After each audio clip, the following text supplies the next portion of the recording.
to moderate today. I hope everyone is doing well. Without any further ado, we're going to go ahead and have our panelists introduce themselves today. We have a variety of panelists with very different experiences and perspectives on leadership and on adversity, and I personally can't wait to hear from them. And so without further ado, Mr. Harold Stafford, could you please introduce yourself to my colleagues? Thank you, Ms. Patterson. Good morning to all of you, and it's such an honor to be part of this leadership session and to be, in a way, kind of touching the future because all of you at some point will be taking over running our country, running our universities, running our businesses, and I can't think of a better way to start preparing you for that than to have you participate in this kind of a leadership development session. I have a kind of a diverse background. I spent about 31 years working in state government. My last job, I was Secretary of Labor for the state. I served as Economic Development Director for the state. I spent a few years Director of Training in Department of Correction, Probation, Parole, and also Director of Planning, Research, and Information Systems. After I retired from state government, my friend and I formed a nonprofit company. It's called the Health Initiative.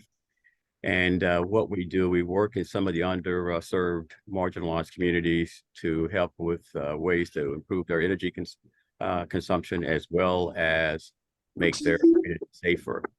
And I have to just explain, you see the background that I have here. I'm in a liquor store. And today we have a major project that we are conducting. We're retrofitting a shopping center in Newcastle County, Delaware, where there's been a lot of crime. And we were asked to come in and have the street lights retrofitted. Our company uses LED lights on residents and buildings to improve the lighting in these underserved communities. And we also put in cameras and what's called license plate readers. So today, that's a project that's going on right now. So I quickly came in and changed, and the closest Wi-Fi connection that I could get was in this liquor store. So I'm not selling liquor today. I'm not consuming it. I'm just using it as a base from which to participate in this event. So look forward to talking with all of you about this leadership development program. Thank you. Thank you so much for participating today, Mr. Stafford, and taking time out of your very busy and very meaningful schedule to pour into Del State's young people today. Miss Asia Tillison, would you like to introduce yourself? Yes, I can. Hello, everyone. My name is Asia Tillison by day. I'm a social worker by night. I'm an author, Dream Her, the ultimate guide to making your dreams come true, and also a business owner of Ultimate Destiny LLC. So I'm a Hornet. I had graduated in 2016 and also 2019 in my in social work. So I'm happy to be here with you all to talk about personally some of my experiences and how I can help you guys there on your journey and once you guys leave. So stay tuned. Thank you so much, Ms. Tillison. Ms. Zeta Orengo, would you care to introduce yourself? Yes. Hi, everyone. I'm Zeta. I am the founder of Heir Unlimited LLC, which is a digital marketing and creative design agency located here in Wilmington.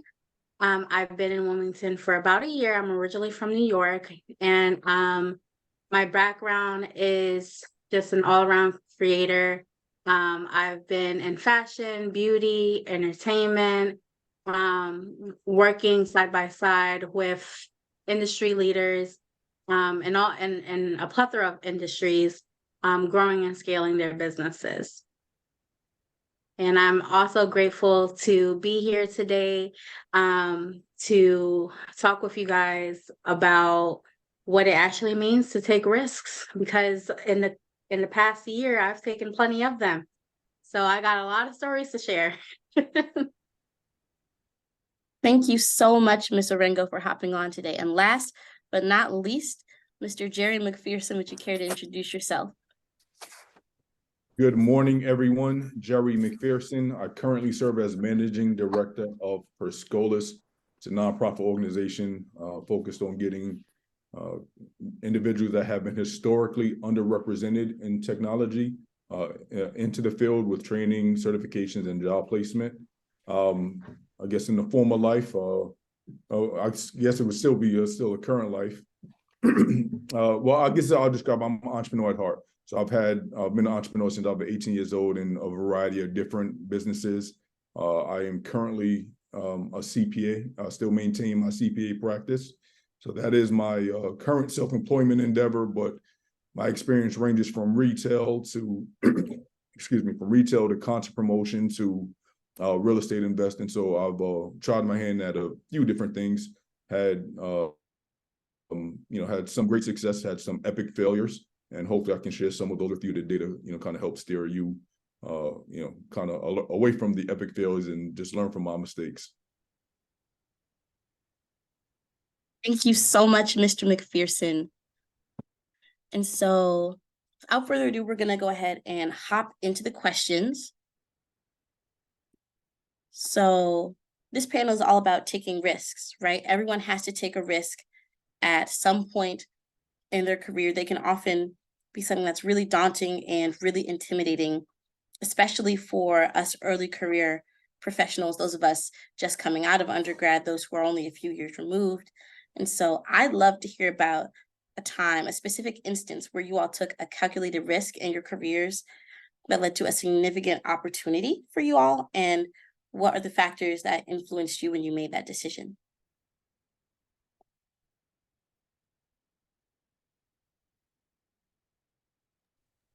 Can I answer that? Absolutely, yes. Okay. We'd love to hear from all of you. And for this time, is it okay for me to speak about a risk that I took when I was in college and then how transition into as a Yes. Okay, awesome. So my first risk, I'll talk about that could correlate to some of you guys that might be online. I actually was a first generation college student. So in my family, I was born in East Side of Wilmington, urban community. So I never knew what college looked like, what college was supposed to be like and feel like. So I was the first one to go in the jungle and figure out what was next for me and what was college going to be. So college was a risk, right? So they say, hey, sometimes you go to college, you might come out after 4 years. Some people might do less or more, but after 4 years, you will get a job. And that's not always the case for some people. So for me, going to college was definitely a risk, knowing that, hey, I'm already a broke college student. My grandma's on welfare. I can't go back home once I graduate. What will be next for me? Will Delaware State University be the place to propel me to the next level, right? And that was a risk. And at the time, I wasn't able to calculate that risk because I never knew what the experience was going to be like. Yes, some people talk to me about their experiences and what I seen on TV, but you never know until you actually go through the process yourself. So I'm there, I'm going through things. I'm at Delaware State University. So Delaware State was a risk that actually I learned a lot from that first risk that I took. I'm thankful that I pushed forward and went to Delaware State University. I wasn't even fully admitted. I had to go to a 6-week program called Project Success at the time, which is hilarious. But at Delaware State, I became Miss Senior.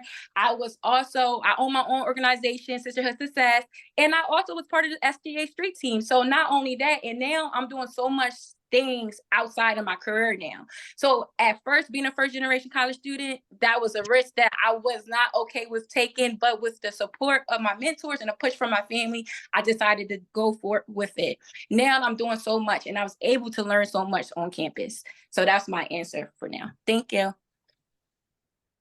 I'd just like to share, Ms. Patterson, if it's okay. Absolutely. Let me get a picture. My business partner just walked in. He wants to take a picture of me here in this liquor store on this leadership development session. Let me just take you back to my first position as a manager when I was with the Department of Correction. I was put in charge of all new construction for the department. And we had a specific budget that we had to try to get the prisons built within. And so my commissioner of the department was an ex-lieutenant colonel in the Army, spent a lot of time in combat in Vietnam, so he had no fear of anything. And I'm a young guy who felt totally invincible. And we decided that we were going to start using prisoners to build prisons. And the way we wanted to do that was to use a precast concrete plant, which allows you to construct quicker than doing block by block. So we did some research, found out that there was a concrete plant in Springfield, Massachusetts, and there was an inmate that had been committed to prison for life, no parole. He was probably only a high school graduate, but he had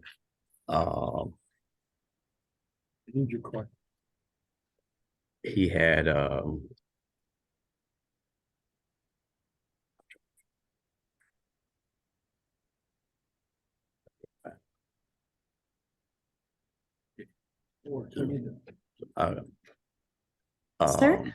I'm sorry, and I had an interruption there. So what we decided to do was to fly to Springfield, Massachusetts with this inmate that had life without parole. We were illegally taking this person out of the prison to fly to Springfield, Massachusetts to have him look at this plant that we wanted to purchase. So the plane arrived in Newcastle at the airport. We had the person that was the construction manager. We didn't have a correctional officer with us.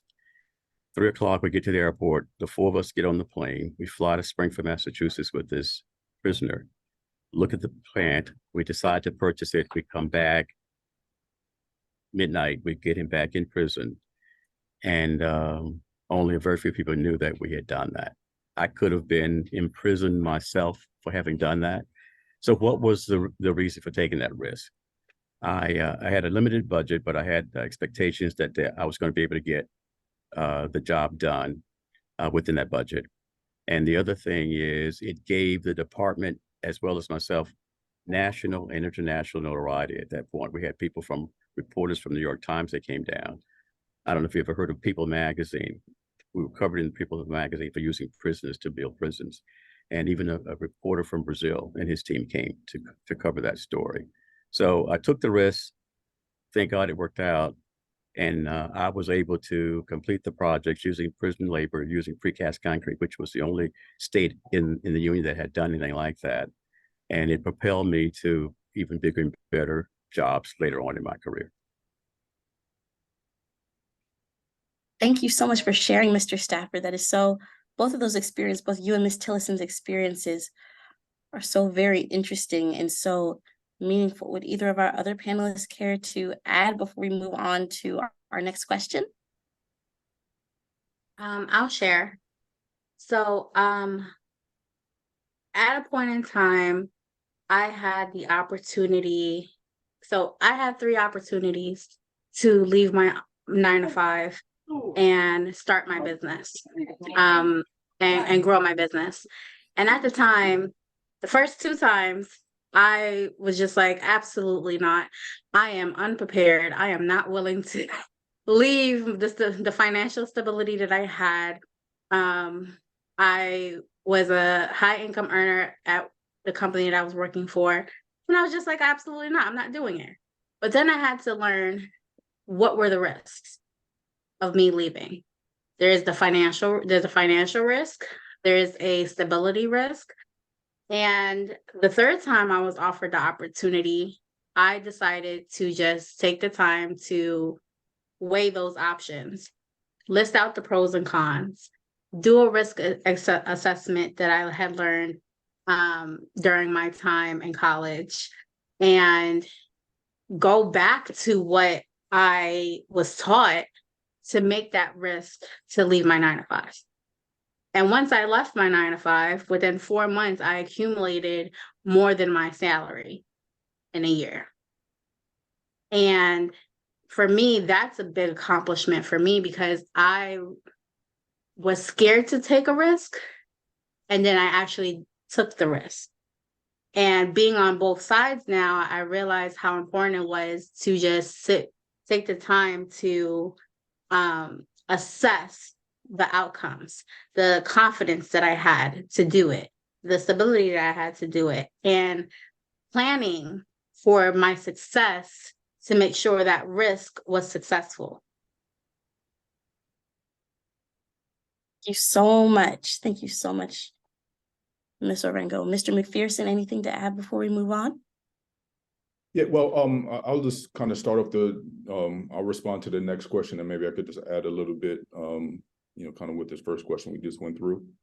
So if you just want to prompt that next question, I'll start it there. Absolutely.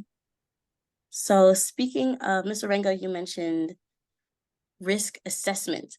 So in you all's experience, and we'll start with Mr. McPherson, how do you all differentiate between a risky endeavor worth pursuing and one that we should sort of stay away from? Of course, there's a lot to take into account. It sounds like when you all took your various calculated risks in your career, that there was a lot that you took in, a lot that you considered. Which things do you consider, and how do you sort of discern and differentiate the best path forward when faced with the opportunity to make a risky decision? Well, I'll tell you what factors I look to eliminate, and that is the emotion of it all. So one of my ventures was in content promotion, and I was living in Atlanta at the time, and I was in a phase of life that, I had the experience doing party promotion while I was in college. And the next evolution to that is content promotion. And, I was immersed in the culture. I lived in Atlanta, and I just so much wanted to be a content promoter, right?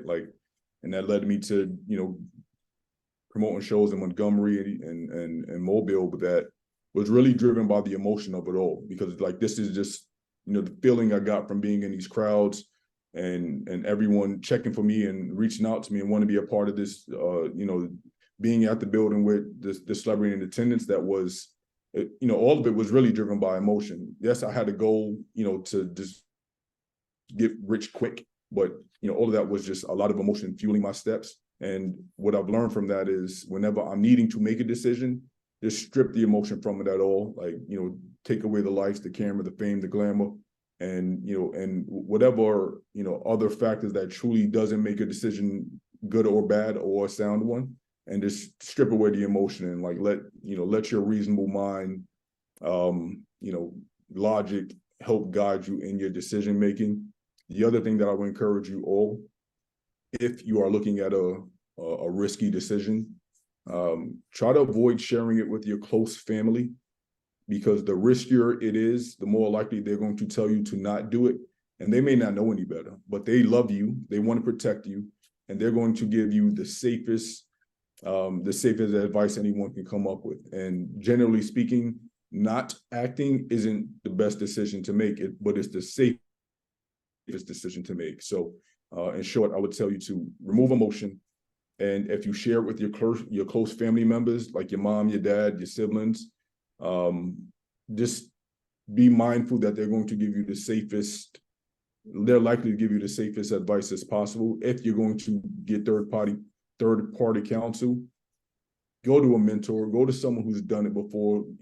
Don't necessarily ask the gram what they think about your decision making, but go to someone who's done it before, someone who, they care for you, but don't have that same love that a parent will, because they'll likely be able to give you more objective advice. So that's what I would suggest.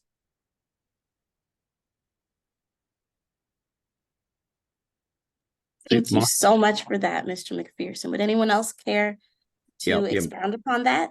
Yeah, I'd like to just add a few things to that. My approach in all of the circumstances that I've been in during my career has always been to spend time doing my homework up front. I always try to surround myself with people who were much smarter than myself. And a lot of people would ask me, well, what is your management style? And I would always say participatory democracy.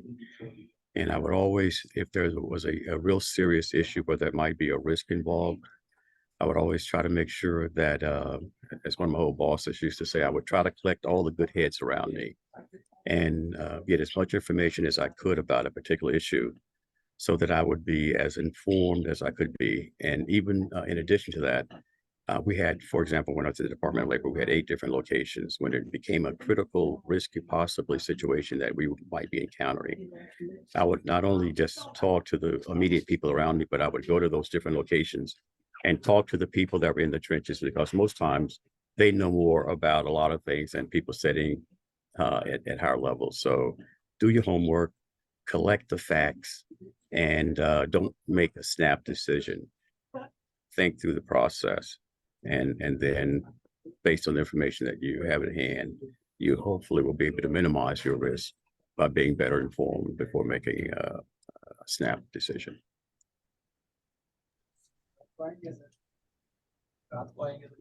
Can I also add to the conversation relating to risk?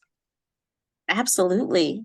Awesome. So I do want to bring up a quote. So a quote that I came across was, taking no risk will end up being your biggest risk. You will have to risk failure to succeed. You have to risk rejection to be accepted. You have to risk heartbreak to love. And you're always avoiding risk. You're risking missing out on your life.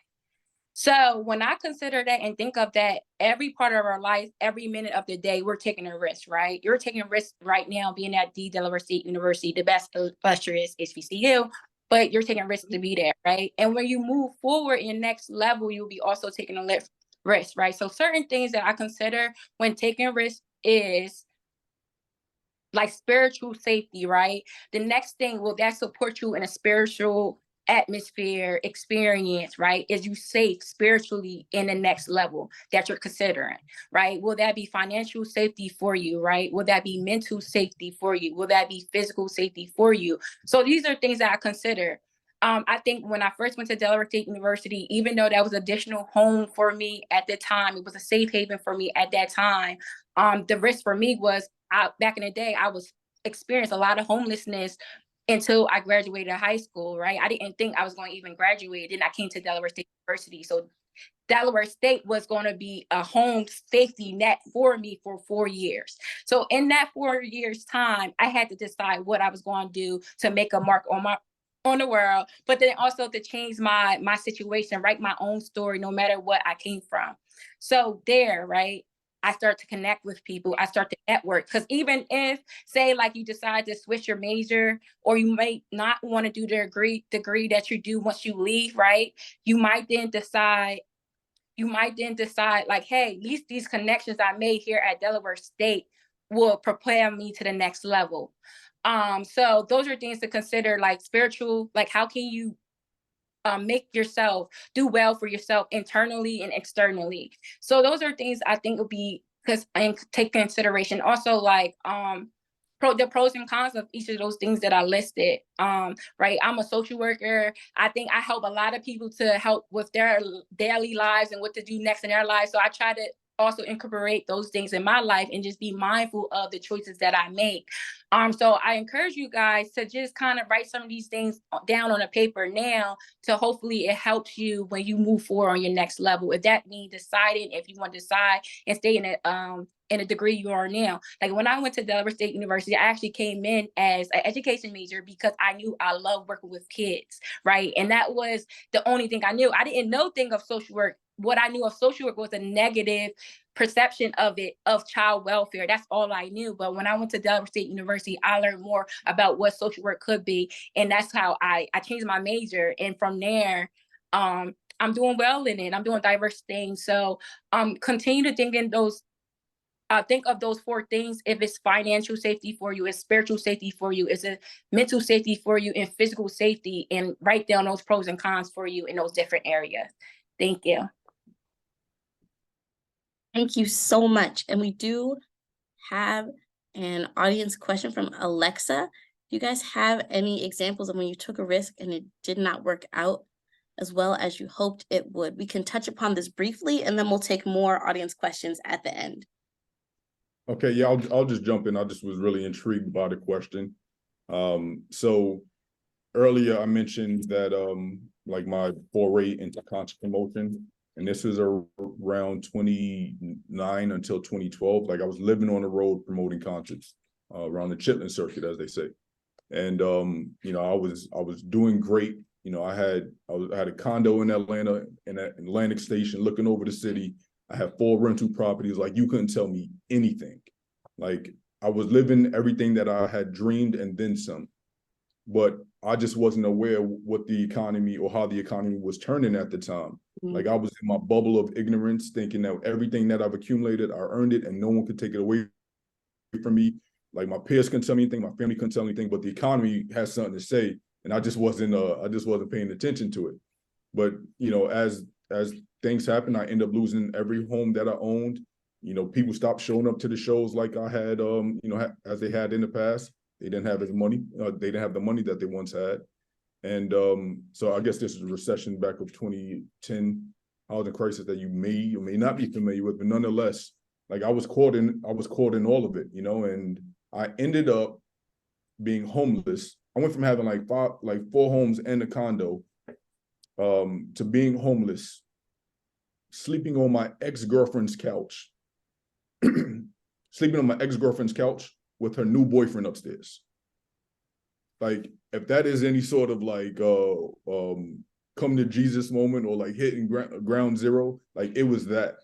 And my background as accounting, like at that time, just, you know, like I had it all, I lost it all, you know, so I started from nothing, Castle Hill projects in the Bronx, got to the point where I thought I had it all, I lost it all. And I just was reminding myself that I got it once, I can get it again, you know? So I kind of got, you know, get grounded, you know, went back, got my CPA license, you know, launched my CPA practice and kind of rebuilt myself all over again, you know? So that was an example where it did not work out. And, you know, I was bankrupt, like lost it all. And you can only imagine the depression that comes with that. But, you know, luckily I just had this, you know, I had a support system around me, including my ex-girlfriend, who was supportive as best she could during that time.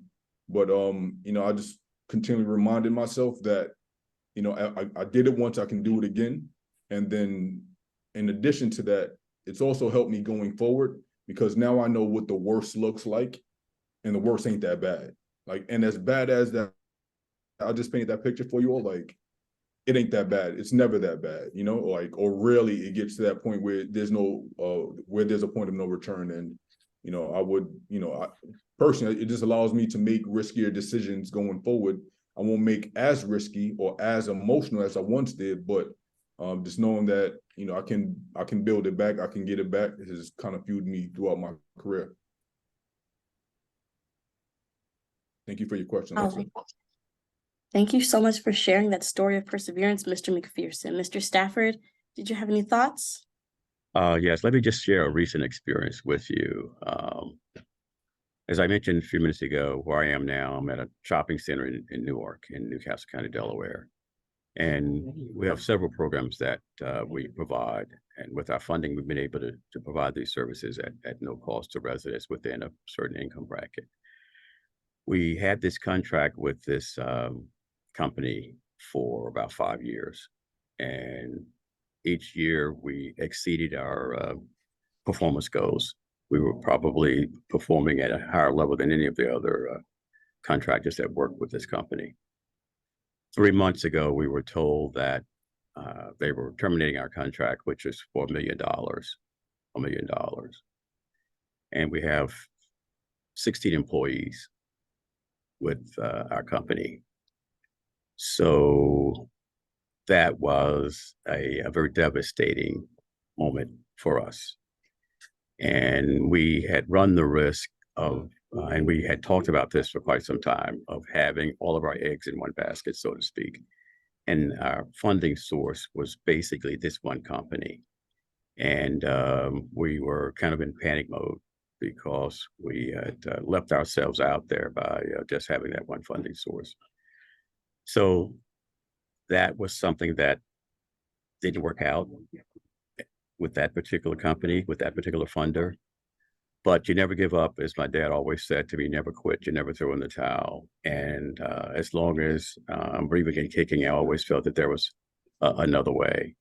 And miraculously, we were able to achieve some additional funding that has now allowed us to continue to do the work we've done. But that's just one example of risking having everything that you are funded to do by one source.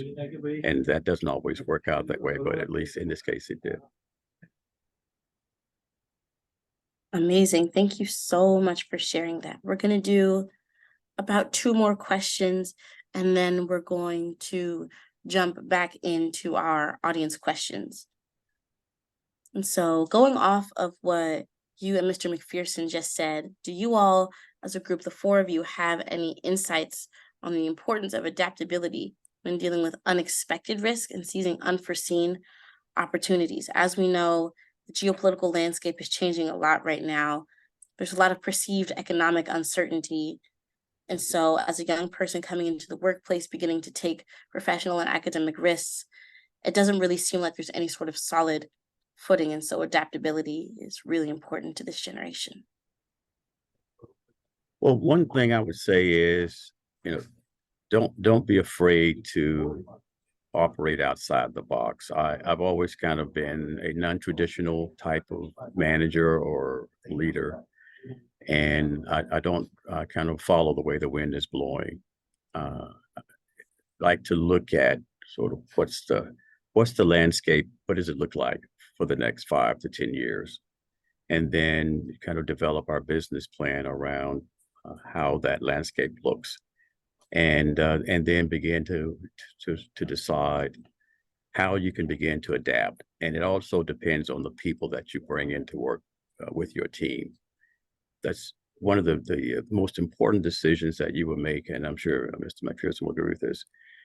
When you select people that are going to be working with you in your organization, if you don't have the right people that have that flexibility to adapt to the changing climate that we're in and that we're going to be entering into, to me, that's one of the biggest mistakes that you're going to make, because there's some people who are very the kind of people that they get cast in a certain mentality, and you can't move them, you can't change them, you can't budge them. And those are never the kind of people I want to work with. I want them to be nimble, I want them to be quick, and I want them to be adaptable, because that's how you can better position your organization and the people that you work with to deal with unexpected changes by being in that kind of mindset and having the people that work with you to be in that mindset. Yeah, I'd like to add something, but Asia, I just want to give you, I guess, first opportunity. Looked like you had something to say. Thank you. So what I was thinking, right? So for me, my personal story, first I did the security jobs. So as I transitioned and involved more in my career as a social worker, I learned about more traditional jobs that will work for me in my business. With the climate, I had to come back to a regular 9 to 5 for the security, but I'm still thinking outside the box. Like Mr. Stafford said, that's very much significant to propel you to the next level and to get you the financial stability that you need. Right now, the regular jobs, some jobs, not saying all industries are the same, but I'm in social work, human services, and education. Right now, we still need more good paying jobs. I'm gonna be frank, for all the hard work we do. So you have to think outside the box, how you can be paid, how you can create a business outside your 9 to 5, how to attract or continue to network and continue to build upon those net connections, because that could also support you with opportunities for you. But what I had learned, that I had to think outside the box. At a time, before I went back to my regular 9 to 5, I had 2 part-time jobs, just because they were flexible enough for me to move around and play around with my hours and still do my speaking engagements, still go out in the community and do things that I love. So like what I'm gonna say right now is, you gotta think outside the box. You have to stay on your toes, like do the journey. Yes, I failed several times, but I learned different ways to get back up. Get a mentor, get someone that's in your industry, talk to someone. I love giving back and just giving people pointers. If it's that about business, is it about social work, is it about how you could take yourself to the next level? So reach out to me if you have any questions related to those things. But yeah, like the risk, it's going to be risk with everything you do. Just continue to calculate pros and cons. And then, yes, I failed several times, but I'm here and I'm still making it work. So just be open-minded, optimistic to what you can do. And I'll just add, as far as adaptability, I cannot stress enough. I get if there was a secret sauce, if there was like a magic trick to like be successful, I would say it's adaptability.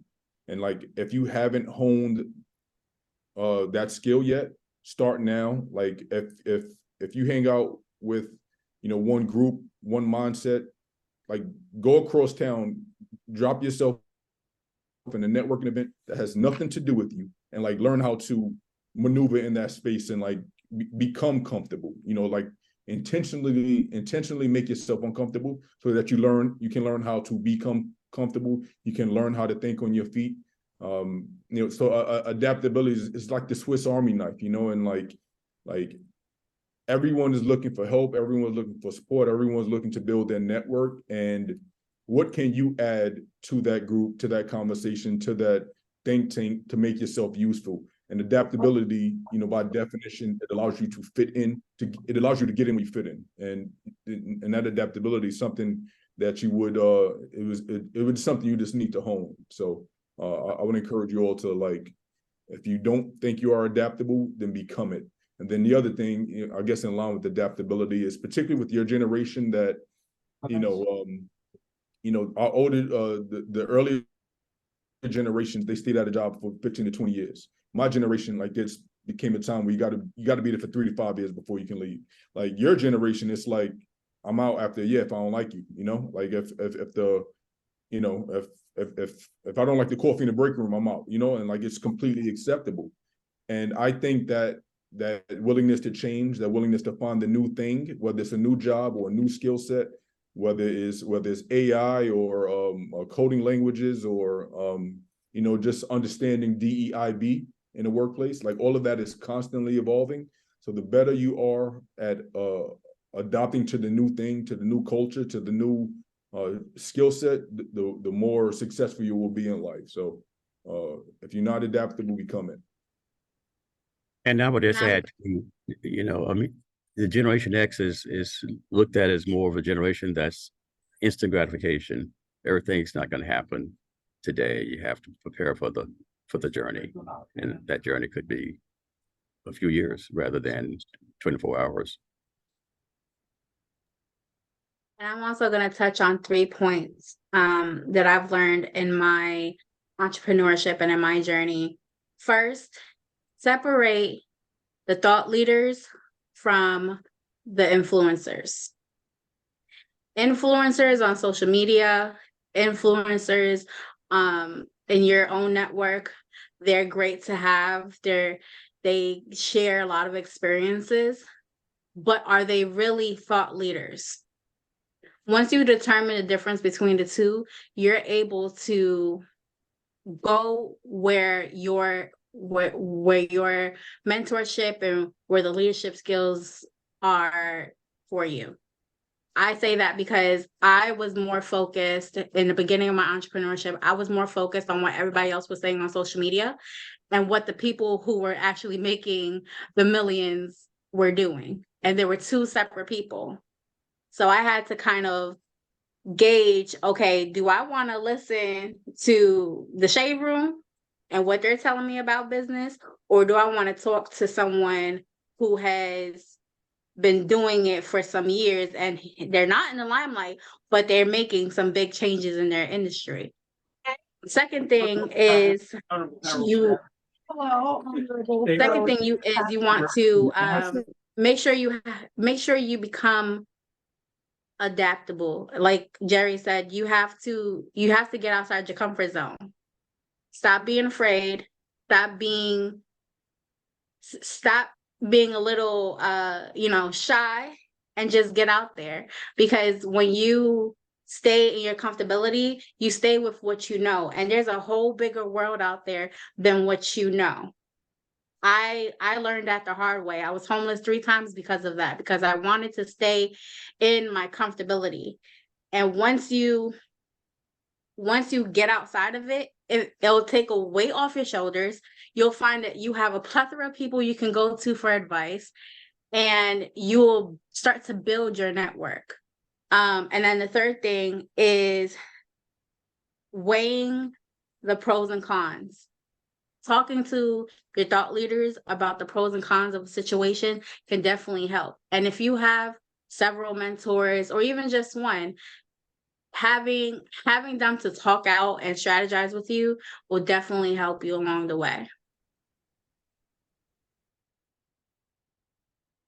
Thank you so much for that, Ms. Orengo. And with that, we're going to move into the question and answer portion of the panel, where we take audience questions. And how big of a risk is too big? Mr. McPherson, you said one that would put you in jail or leave you home. homeless? Yeah, I mean, Does anyone else care to answer? And Mr. McPherson, would you care to expound? yeah, a little bit. I'm being slightly funny, but I'm serious, you know. And I'm from an environment where I can confidently talk about it, where like, you know, growing up, a third of my, you know, at least half my friends were involved in selling drugs to some degree. Like everyone thought they were gonna be Tony Montana, but they selling, you know, at the time, nickel bags on the corner, right? Like that ain't worth the risk. You know, like I was young enough and smart enough to know that I was smart enough at that age to know better. That ain't worth the risk, right? But I think that particularly when our desires get bigger and like our wants get bigger, whether it's like just wanting to, you know, have the you know, have the superficial things. We want to have the car, the clothes, and whatever else comes with that. Like the bigger our desires get, the more likely we are to like risk our morals and even risk our freedom, you know, and you know, kind of just risk, you know, further opportunities and even relationships. So again, I think that, you know, just whatever your moral compass is, stick to it. That's probably the better way to put it. Whatever your moral compass is, whatever your true north is, like a risk too big is one that pulls you too far away from what your moral compass is. Thank you for that. Would anyone care to add to that before we move on to our other audience question?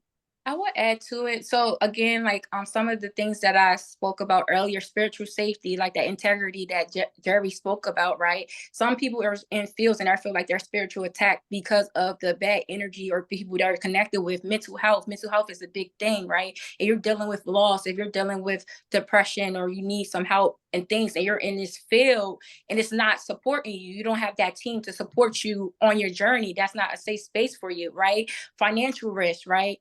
I left a security job to do 2 diverse jobs, right? And I ended up losing 1 job, right? And I was like, how am I gonna pay this next bill, right? How am I gonna pay this next bill? How I don't want to be homeless, like Jerry and them mentioned, right? When you want to jump out and put full-fledged into entrepreneurship and you didn't have no financial backing, right? So I had to do the smart thing and say, hey, for right now, I'm gonna go back to a 9 to 5 and then just work on my job on the side until I got enough financial safety to go ahead and jump forward into it again. Another thing, that physical safety is like the jobs you into now, because like some of these jobs that people put on social media, it looks glamorous out front. You never know what other people's really going through on behind the scenes. A lot of these TikTok things and stuff is not the thing for our young girls, especially for our young girls, even our young men. I seen people stealing cars to get a bigger buck. I seen girls selling themselves for a bigger buck in a different perspective. Like TikTok call it something different. So these new things is not the way to go about it. Keep your integrity, keep safe, financial safety, mental safety, physical safety. Those are all things that significant is to me, and hopefully you guys consider it too. I'll add one thing. Just because everyone else is doing it does not mean you have to do it too. Just because everybody else is willing to jump off the bridge doesn't mean you have to jump off the bridge too. It is completely 1000% okay to stay on the bridge. Thank you so much. And with that, we're going to circle back to Jamie's question really quickly. Do you all have any advice for our rising and graduating seniors that are having difficulty finding a job, particularly in hard to break into industries like computer science or even political science? Do we have any suggestions for that? Oh, sorry, Jerry, you might speak on it, but I'm part of the Urban League, and they engage students to how to get involved on campaigns and support you with tools and strategies. I went through a fellowship program. If you're a junior or senior, you might be perfect for the fellowship program. Is called James H. Gilliam Fellowship. I also went through it in 2019. You get connected with people that's already in policy. You also could start your own initiative. You get trainings on how to actually engage in campaign and things like different initiatives. So if that is something that you're interested in, you could definitely talk to Ms. Danielle Craig about it, because she was also a president in the past. But then also, as I went through the program, I could also speak to you about my experience. And as a social worker, I'm learning how to get into policy. So I could speak to you about that also. And go ahead. I'll just kind of respond to Jamie's question in the chat, but also, just general advice. It applies to both. I would say that, so it's three things. One, and this speaks to adaptability, show up to rooms you weren't invited to. Like, I would say, like, that's my superpower. Like, there isn't a room I can't get into. Like, just show up to rooms you weren't invited to. And I mean that from like a networking perspective, right? Like, some people will send out 100 emails and make 100 LinkedIn connections, even have a bot going to do that. And all of that could be successful, but if it's not getting you the results you want, then you got to try something different. And that in-person connection where you could get in front of someone, particularly who, can, change the course of your life, it's worth the shot. And in my experience, the results have proven worthwhile. The second thing I just mentioned, continue to upskill. Good. Continue to look for opportunities to hone your skills and refresh them, whether it's continuing education from a certification that you have, or just kind of understanding what is new, what is the next emerging technology, and get ahead of it. And then thirdly, I do have experience. I have been involved with Urban League Network here in Phoenix, and that's actually, was a great advantage to me getting acclimated to the area. Get involved in your community, like companies want, Fortune 500 companies don't want to do this kind of work.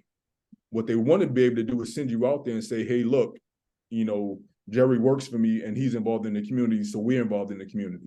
Like, once you are involved in the community, companies or organizations will come looking for you, not only for the skill set, they want to know that you are, can be acclimated to their corporate environment. Like, it's a way for them to scout you. But also, if you're involved in the community in a very positive way, like, that's just, it allows them to check the box without having to do any of the work. So that's what I will offer to everyone, not only Jamie, who had the question. Thank you so much. And with that, we want to circle back and give each of you the opportunity to give closing nuggets, closing words of advice as we move into the final closing portion of the seminar. And again, I do want to thank you all so much, both on behalf of the Office of URELAH and on behalf of the undergraduate students here at Delaware State University. I want to thank you for taking the time out of your very busy schedules, for coming and pouring into us as young people. And with that, closing remarks, Mr. Stafford, would you care to go first? Sure. I would just like to say quickly too, in response to the question, I guess it was from Jamie. Before you graduate, you should try to at least go and volunteer, do some interning with some of the computer companies around the state or wherever you want to try to get into. And secondly, look at the labor market information. Each Department of Labor has a labor market information office, and they show where the jobs are, the companies that are hiring the people for different professions. So there's a lot of information there as well to kind of help guide you to where to look. Okay, and with so that, much. Yeah, you're welcome. So I would say that for me, I always said to my staff, think of the 5 Ps in everything that you're endeavoring to get into. And what I mean by the 5 Ps, proper planning prevents poor performance. If you don't have a plan, then you know you're going to fail. Proper planning prevents poor performance. The other thing is, don't be afraid to fail. Out of every 10 companies, normally 1 in 10 fail. But don't give up. Don't give up, because if you quit, what the results are going to be. But don't give up. And the other thing that I would leave you with is, if you want to live a life of mediocrity, then you'll never experience failure, because you never will try anything outside of your comfort zone. Normally, most people who live a life of mediocrity, they've not been willing to get outside their comfort zone and fail. And last things I would say is, I'm going to give you like 5 things. Try to move people from their position of say mediocrity or reaction to proactivity. And first thing I would say is, develop your plan, have a fund development plan, have an annual program calendar that kind of help decide how you're meeting your plan in what areas. Learn something about the budgeting process. And the succession plan is so critical. I know for our organization, I'm trying now to develop a succession plan because I've been working a long time and I'm ready to pass the baton. And we're developing a succession plan so that we can begin to bring in the people that have our values, our morals, and character of our company to keep it as it is. And last but not least, always have an emergency plan in your pocket because, talking about adaptability, there are going to be things that come up that you won't expect. So when they do, you'll have some type of emergency plan in hand to kind of deal with those situations when they arrive. Thank you so much. It's been an honor to have had this opportunity to speak with all of you. And I wish you all the best. And I know from where you are at the university, the best is still yet to come. Thank you very much. May the force be with you. Thank you so much, Mr. Stafford. Mr. McPherson, I know you have to hop off soon. So your closing remarks, and again, thank you for your time. Shirley, I'll just be super quick. Just want to thank you all for giving me the opportunity to share my experience with each of you. The experience that I went through, I have been able to learn from them, but I get more value out of that experience, not only for me, but for the community. If I'm able to share that with you all, that you all can kind of use that to help guide you along your way. Don't be afraid to take a risk. I've always been more afraid to not take the risk and looking at what could have become from it. So whatever it is, consider it, give thought to it. Again, maybe keep your family, your mom and dad out of those more riskier ones, or at least take it with a grain of salt. Or maybe not mom and dad, the folks that love you most. But nonetheless, don't be afraid to take a risk. Be more afraid to not take it. And I wish you all luck. And I'll drop my contact information in the chat. Feel free to connect with me. If I can be of further assistance to you, I would greatly appreciate it. Bye. Thank you so much. I'm gonna say as well, thank you guys again for having me. I also offer to answer Jamie's question too. There is the Tech Council, and there's a few tech organizations that help students, juniors and seniors, and also those who have graduated get into job placements with bigger corporations such as Google and like Hootsuite and all of those tech corporations. I also do free sessions for younger people. Anyone that wants to be involved in entrepreneurship, anyone that wants to be in marketing and tech. And I help you create a strategy to keep in place for job placement, to keep in place for entrepreneurship, and being able to learning how to assess risks when it comes to stepping outside of your comfort zone. I also want to leave you guys with a little nugget. Failure and success is progress.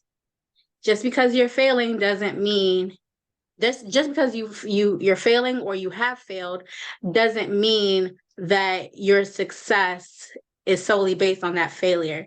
It just means you just gained another notch on your belt to become successful. So thank you, everyone. Thank you so much, Ms. Orengo. Ms. Tillison? Yes, everyone. I'm happy that I had the opportunity to be on here with you guys all.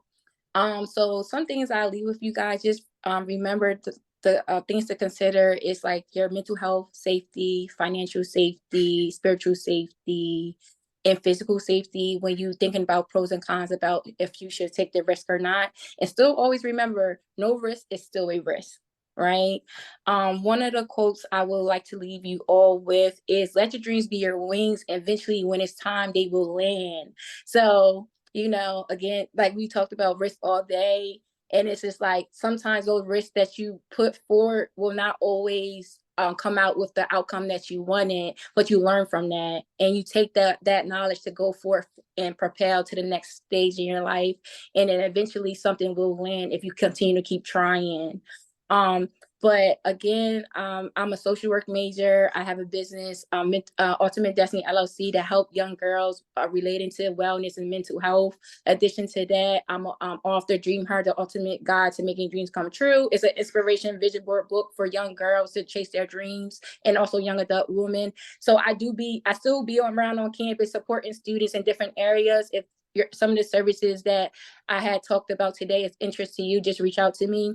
And then also, if you just want I always give advice, tips, and things. If you're in a social work major or something close to it, reach out to me. I had put my contact information in there.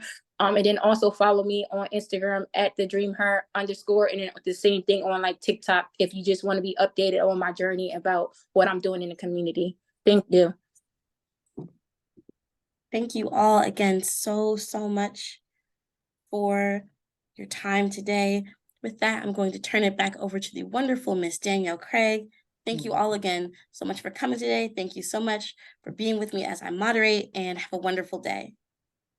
All right. Thank you all. Thank you, Kennedy, for being our amazing moderator. Thank you to our panelists.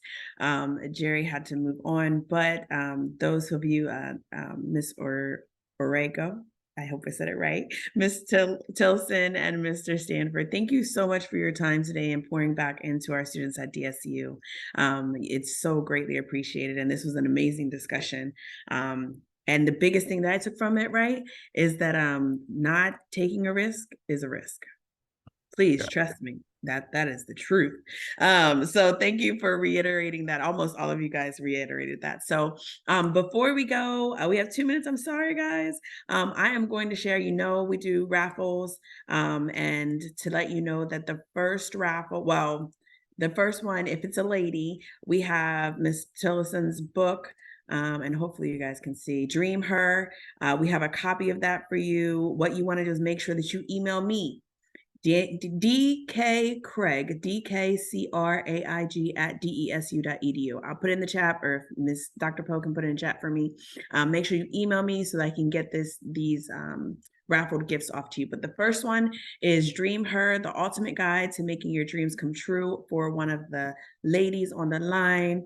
We're gonna go ahead and do the raffle, and my computer is slow and freezing up. Leonie, are you on the line still? Leonie, you a one. If you are, please just put it in the chat. This book is for you. Awesome. Please go ahead in the chat, give me your email address, and make sure that you email me so we can connect, and then you can receive this book. The next prize that we have is a gift card from Grubhub. And whoever gets it will be able to pick it up from my office, or I can mail it to you if you're not on campus. And so there was Jamie. Was there Jamie still on the line? No last name was in your screen. If you don't speak up, 1, 2, I'm going to the next. Okay, we're going to the next. I got 43 people still on the line. They want this Grubhub. Eva, are you still here with us? Eva? Uh-oh, she's in my class. Oh, you're on. You're still on. Okay, Eva, make sure that you connect with me so that you get your raffle. I'm going to pass it over to Dr. Poe. Again, to our panelists, thank you so much for giving your time today and allowing us to hear from you and your insight and your experiences. It was truly amazing. And for my students, please make sure that you complete that survey. That way that you can get credit for attendance today. Thank you so much. And Dr. Poe? Thank you so much, Ms. Craig. Thank you very much to our panelists. Mr. Stafford, I can't thank you enough. Thank you so much, sir, for sharing your knowledge. Ms. Orengo, Ms. Tillerson, and in the absence of Mr. McPherson, thank you from the bottom of our hearts for sharing so much valuable information and your dynamic experience with our DSU scholars here at the Hornet Nation. We just appreciate you all. Yes, let's go state to our DSU scholars. Oh, we thank you so much, and we hope that you can walk away better and learn more than what you learned earlier today. So just take that information with you, continue to fly, reach for the gold and reach for the stars. And so we say thank you again. Our students, have a great rest of your day. We know you have to go to class. Be safe. Continue to look out for each other and continue to know that at Delaware State University, it all matters. Have a great day, everybody. And thank you again. We appreciate you and have a good day. Enjoy the rest of your week. Thank you very much. Bye, everyone. Thank you so much. Bye-bye. Bye. Thank you.